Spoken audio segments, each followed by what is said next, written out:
A'udzubillahi minasyaitonirrajim. Bismillahirrahmanirrahim. Assalamualaikum warahmatullahi wabarakatuh. Alhamdulillah rabbil alamin. Salatu wassalamu ala asyrafil anbiya'i wal mursalin wa ala alihi wa ashabihi ajma'in. Qala Allah ta'ala fi kitabihil karim, sabbaha lillahi ma fis samawati wa ma fil ardh. Shadaqallahul azim.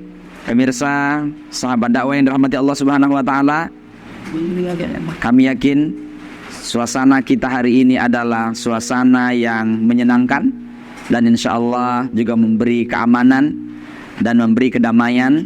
Siapapun yang menonton tausiah singkat ini memberikan kedamaian kepada kita semua. Mudah-mudahan Allah Subhanahu wa taala memberikan kedamaian kepada lingkungan kita, keluarga kita, bahkan bangsa Indonesia termasuk dunia. Oleh karenanya, ungkapan syukur kita, mari kita perbanyak kalimat alhamdulillahirabbil alamin. Kita bersyukur kepada Allah atas nikmat-nikmat yang Allah berikan ini. Mudah-mudahan Allah akan terus Allah tambahkan kenikmatan itu sehingga ungkapan tidak henti-hentinya adalah alhamdulillah. Salawat dan salam kepada Habibina al-Karim Muhammad sallallahu alaihi wasallam. Sallallahu ala Muhammad sallallahu alaihi wasallam. Sallallahu ala Muhammad sallallahu alaihi wasallam.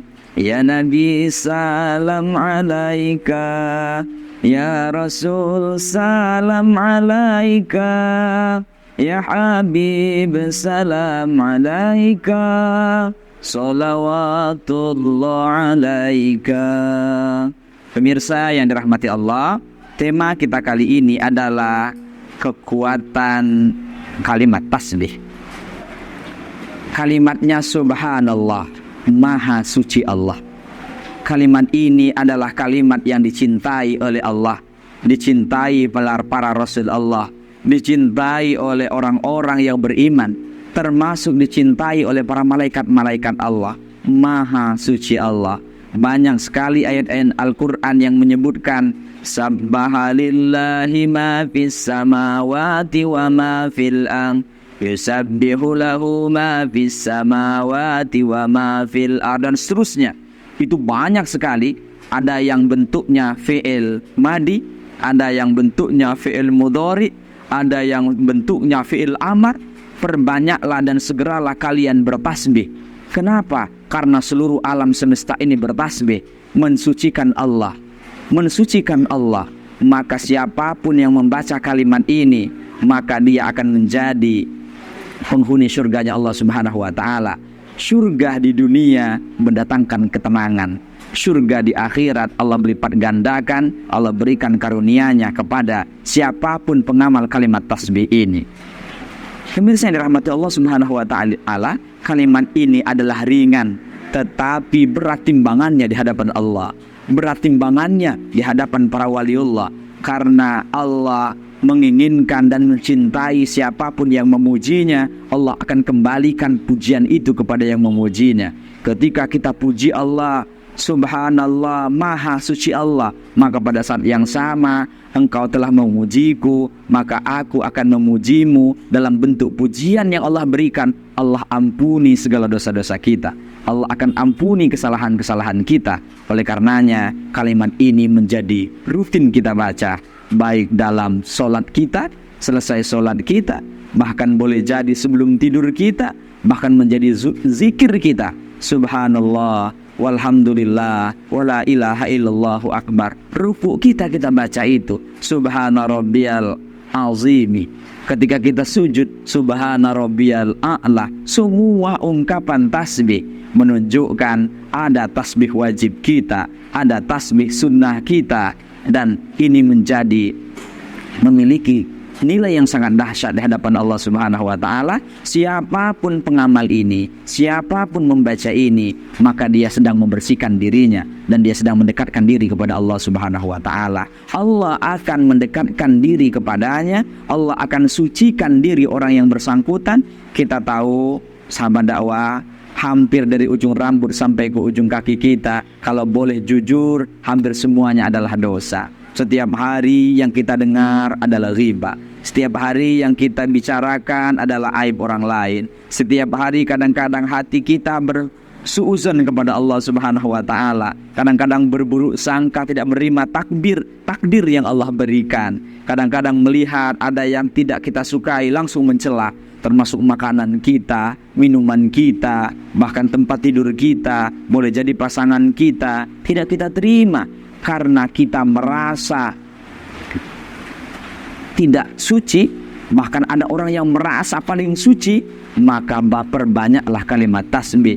Subhanallah walhamdulillah wa la ilaha illallah wallahu akbar. Ketika kalimat tasbih kita ucapkan subhanallah, subhanallah, maha suci Allah, Allah yang maha suci.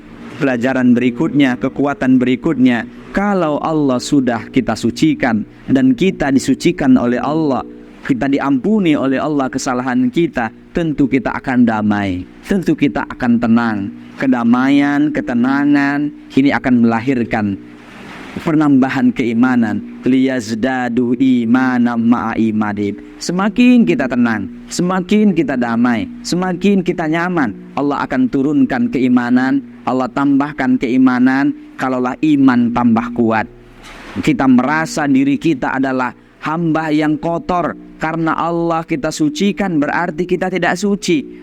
Kekuatan berikutnya adalah dalam perilaku kita, kita tidak akan pernah mudah menyalahkan orang lain, tidak mudah mengkafirkan orang lain, apalagi membid'ahkan orang lain, apalagi sampai memasukkan orang lain ke neraka, seolah-olah kita adalah panitia surga atau neraka.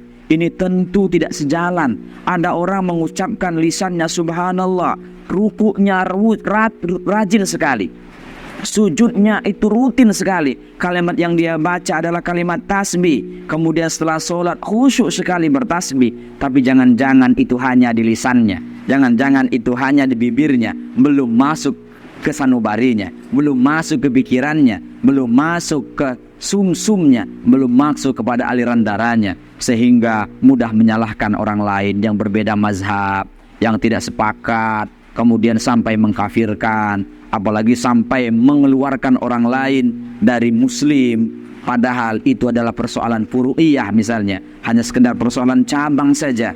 Itu adalah tidak sejalan dengan kalimat tasbih. Siapa yang membiasakan dirinya bertasbih, berarti dia sedang memiliki kekuatan bahwa yang suci Allah, dirinya tidak suci. Maka karena kita tidak suci, dia tidak akan pernah menganggap orang lain tidak suci. Karena sama-sama tidak suci, berarti sedang berusaha menuju kesucian. Kita menuju kepada Allah dengan memperbanyak mensucikan Allah. Mudah-mudahan Allah sucikan kita. Kemudian puncaknya, kita akan menjadi orang yang bahagia karena mengamalkan kesucian ini. Allah yang maha suci, Allah yang maha suci, sehingga kita belajar mensucikan diri kita. Mulai pelan-pelan kita mensucikan mulut kita dari ungkapan-ungkapan menyakitkan hati orang lain. Mensucikan pendengaran kita, kita akan mendengar hal-hal yang positif. Akan mensucikan mulut kita, yang akan masuk keluar mulut ini adalah hal-hal yang disucikan. Kemudian termasuk perut kita, termasuk hati kita, kita sucikan. Jangan sampai terlalu banyak dengkinya, jangan terlalu banyak benci, bahkan sampai kepada tidak menerima takdir, bersuuzon kepada Allah Subhanahu wa taala. Itu semua mengakibatkan kita berada dalam ketidaksucian. Kitalah sudah tidak suci, kemudian kita juga belajar untuk menganggap orang lain juga tidak suci. Kemudian yang terakhir, bagaimana kesucian ini selain lisan kita, hati kita, kita juga melatih diri untuk mensucikan diri dengan memperbanyak wudhu. Karena memang salah satu bagian daripada terpenting dari upaya kita mensucikan diri adalah berwudhu, mandi, baik mandi besar ataupun mandi sunnah. Kemudian membersihkan diri fisik kita dengan cara beristinja dengan baik misalnya. Kemudian dan seterusnya dan seterusnya. Oleh karena itu, mari kita dawamkan kekuatan tasbih ini untuk melatih diri kita, baik tasbih wajib kita ataupun tasbih sunnah kita, untuk menjadikan orang yang Allah angkat karena kesucian kita, dan Allah akan muliakan kita karena kita selalu mensucikan Allah Subhanahu wa taala. Demikian sebagai renungan kita bersama, mudah-mudahan bermanfaat. Aqulu qouli hadza nastaghfirullahal azim li wa lakum innahu huwal ghafurur rahim. Wallahul muwaffiq ila aqwamit thoriq. Wassalamualaikum warahmatullahi wabarakatuh.